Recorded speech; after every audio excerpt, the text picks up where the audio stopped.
Eh bien bonjour à tous messieurs dames, j'espère que vous allez bien. Aujourd'hui nous sommes le 11 décembre 2023. Les marchés viennent tout juste de tous clôturer. On a un CAC 40 qui a fini en légère hausse, tout proche de nos sommets. On a 7551 points. L'Eurostox aussi qui est en belle journée, plus 0,37. 4540 points, le DAX plus 0,21, on est à 16 794, le FTSE 100 moins 0,13%, 7544, le Dow Jones qui fait un plus 0,43, on est exactement à 36 404, le Nasdaq qui a clôturé aussi dans le vert plus 0,20, 14 432, le Nikkei 225 plus 1,50, 32 791. Au niveau du pétrole, 76,10$, on remonte encore un peu, plus 0,59$. Le 11 d'or qui fait une belle chute, moins 1,11%, 1981,55$. L'euro USD à 1,077$. Le bitcoin qui redescend aussi à 41 168$. Palmarès USRD, on a Atos qui fait un plus 6,96$. Publicis Group plus 2,57. Rexel qui fait un plus 2,14. Au niveau des plus fortes baisses, on a Clarion qui fait un moins 3,16. Plastic Omnium moins 3,30 et Voltalia qui fait un moins 6,06. Alors, que s'est-il passé aujourd'hui? Bah déjà, pas grand-chose. Alors oui, certes, on a des indices qui montent assez fort, mais on a une semaine bien chargée, bien comme il faut, avec notamment des indicateurs qui vont tomber au niveau de la Chine qui seront très intéressants à regarder, mais aussi la Fed qui va avoir l'inflation, mais aussi la décision des taux d'intérêt de la Fed. Dernière réunion de cette année qui sera extrêmement suivie. Forcément, Jérôme Powell qui va ou non potentiellement voilà, on resterait sur les mêmes niveaux qu'on avait eu à la précédente réunion, donc c'est-à-dire rien de changé. Pareil, la BCE qui aura aussi son mot à dire. Vraiment une semaine très lourde, très chargée. Certes, on a des indices qui montent bien, on va pas se mentir, ça monte bien. On va attendre forcément ce que vont dire nos banquiers centraux. Ça va être vraiment une semaine assez riche, que ce soit au niveau des indicateurs, mais aussi des décisions des banquiers centraux. Donc voilà, ça va être vraiment, c'est vraiment la semaine à pas rater. La dernière grosse semaine, j'ai envie de vous dire, de l'année. Si après, forcément, les banquiers centraux ne seront pas à la manœuvre avant janvier, voire février. Donc voilà, on va rester voilà, très attentif sur cette magnifique semaine qui commence déjà très bien. Et on se rapproche, comme vous l'avez vu, au niveau du CAC 40 de plus en plus sur nos sommets. On est vraiment voilà, pas très loin de ce sommet historique qu'on a eu en avril, qui était aux alentours des 7600 points, si je ne m'abuse. Voilà, on a 7551. Écoutez, on est vraiment assez proche. Au niveau du coup du calendrier d'annonce économique, aujourd'hui, on n'a eu pas grand chose. Alors oui, on a l'indice des confiances des consommateurs qui va tomber d'ici un peu plus d'une heure, donc bon, on n'aura pas le temps de le voir, ainsi que la confiance des entreprises qui sera voilà, une heure plus tard. On aura à 8h demain le taux de chômage, l'indice de sentiment ZIU, et on va commencer à taper dans du dur. Et effectivement, on aura les taux d'inflation au niveau des US. Et là, incroyable, on va voir ce que ça va donner, mais attendu bien évidemment de très près par la Fed et forcément partout nos investisseurs. Donc 14h30, soyez au rendez-vous. Le Japon, voilà, grand fabricant index, le Tankan qui sera qui sera à la manœuvre aussi, mais ça sera plutôt pour la séance de mercredi puisque on sera aux alentours des minuit 50. Voilà en tout cas sur le calendrier d'annonce économique, je fais assez vite, ouais, je suis un peu pris par le temps.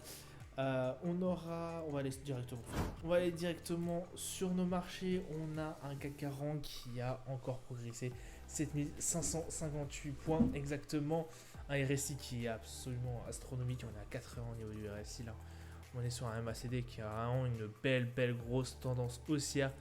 Et ça fait plaisir. En tout cas, ça se passe très bien pour notre CAC 40. C'est pareil pour le DAX. 16 823. Le RSI à 85. Ouais, belle tendance au niveau du MACD aussi, forcément. Là, on performe. On est toujours sur vraiment des plus hauts au niveau du DAX. Hein, voilà.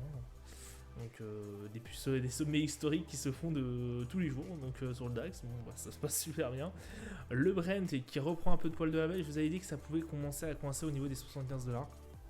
Ça c'est avéré. On est à 76,22, donc écoutez, ça remonte progressivement. C'est possible que ça fasse le yo-yo maintenant entre les 70 et les 80. Donc voilà, on va ranger à mon avis pendant un petit temps. Un RSI à 36 et puis un MACD, bon voilà, en forte tendance baissière. Au niveau du 11 d'or, en revanche, c'est la dégringolade et bien comme il faut. Alors j'ai essayé de prendre position. Bon, le problème c'est que voilà, on a pris quelques positions assez. Ouais, j'ai hésité et puis après, voilà, je voulais mettre une petite pièce et puis en fait le montant, voilà, j'ai tout alloué donc forcément par la suite, je n'ai pas assez de fonds pour le 11 d'or pour l'instant et puis même ce qui m'intéressait n'était pas, enfin le volume qui m'intéressait n'était pas non plus assez conséquent donc pour essayer de tenter un trade. Donc écoutez, bah voilà, hein, franchement.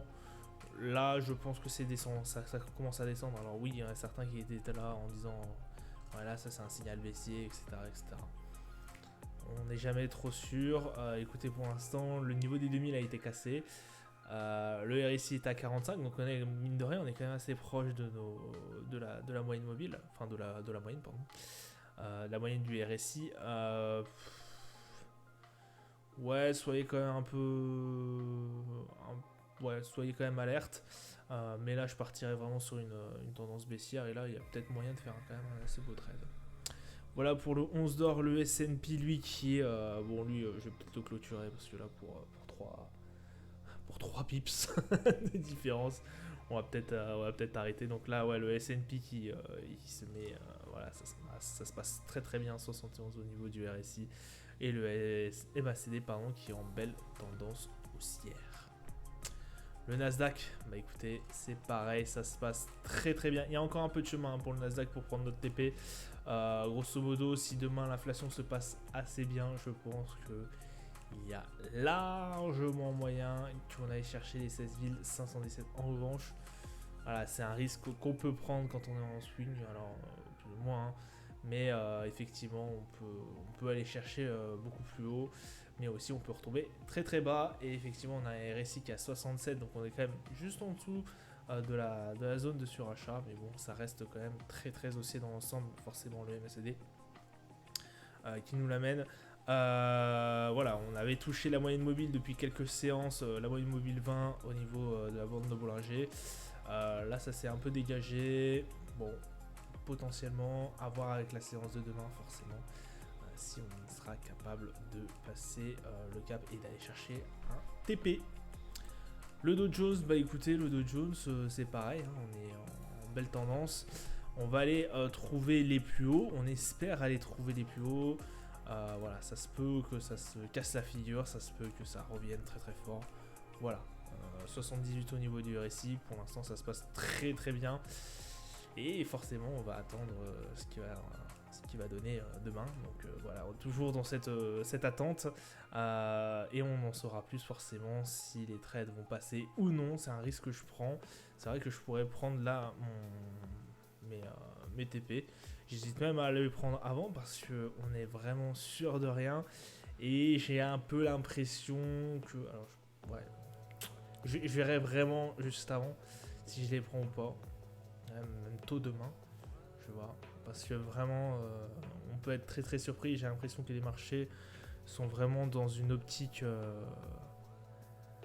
très comment vous dire très trop optimiste, peut-être un peu trop optimiste. Je pense qu'un rien peut faire vaciller le marché à l'heure actuelle dans le rouge, puisque là on est vraiment monté très très fort et très très haut et très très vite. Donc voilà, je vais voir, je pense qu'il y a peut-être moyen, je sais pas, je verrai ma décision si je prends effectivement mon DP. Celui-là quand même, on a eu quand même quelques beaux trades, mais après voilà, je n'ai peut-être pas forcément envie de flinguer ma séance, mon mois à cause d'un mauvais jugement. Bon, je verrai.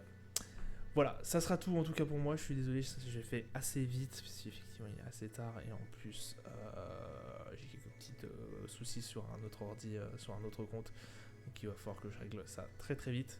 Je vous dis à plus tard et puis à demain. Voilà, bon trade à vous. Ciao ciao.